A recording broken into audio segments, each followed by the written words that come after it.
चिंता क्यों?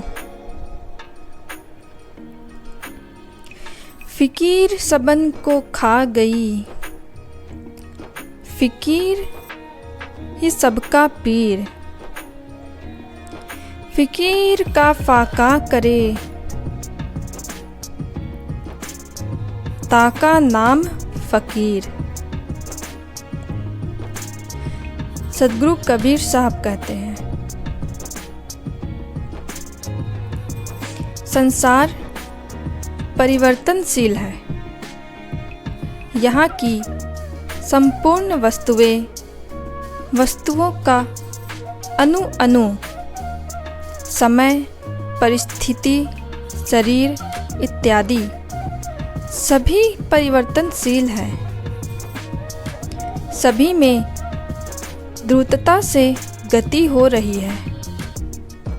कुछ भी ठहरा हुआ नहीं है।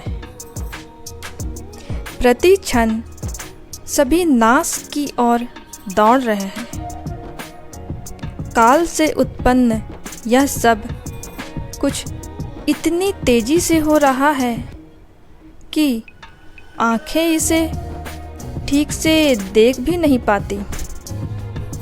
बुद्धि बिना सोचे समझ नहीं पाती। बच्चा जन्म लिया कि उसमें परिवर्तन शुरू हो गया। उसकी नई कोमल आकृति मिटने लगी और शरीर बचपना को प्राप्त हुआ। बचपन भी समाप्त हुआ।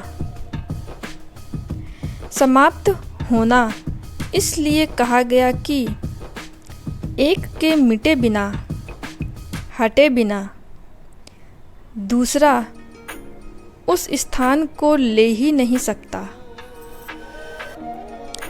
अस्तु बचपन की मृत्यु हुई और जवानी का प्रादुर्भाव हुआ।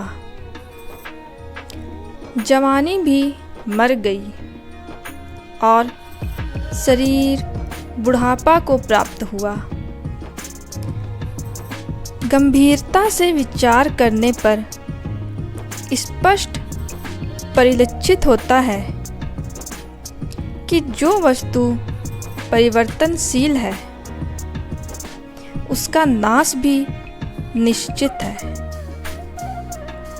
सुख दुख, हंसना रोना, अमीरी गरीबी, मान अपमान, अनुकूलता प्रतिकूलता सभी परिवर्तनशील है। इसलिए सब का नाश भी निश्चित है। जब सुख का अनुकूल परिस्थितियों का, अनुकूल भोगों का, समृद्धियों का, मान का नाश अनिवार्य है, तो अकड़ कैसी, अहंकार कैसा?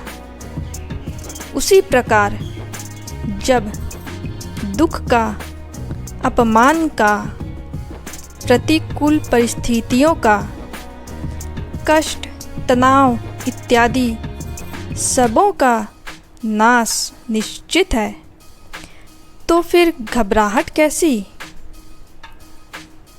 और चिंता क्यों?